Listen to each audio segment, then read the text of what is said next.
This motherboard is a A2681 MacBook Air 13-inch.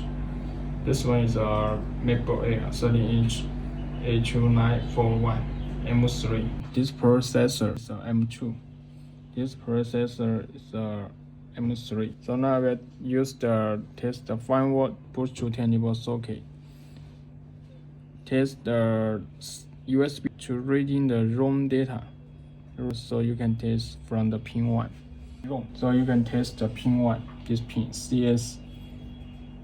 Use the oscilloscope to test the pin 1. USB-C ROM reading the ROM data.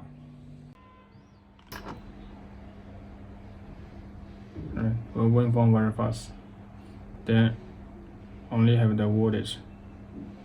So CD check reading the ROM.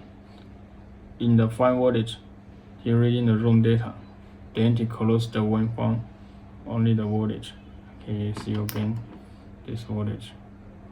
Very fast. 5V. Then he boost to 20V. Okay, so this is about the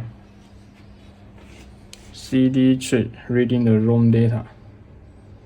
M2, this M3, M2, all the model, M model, and the T2 model is same.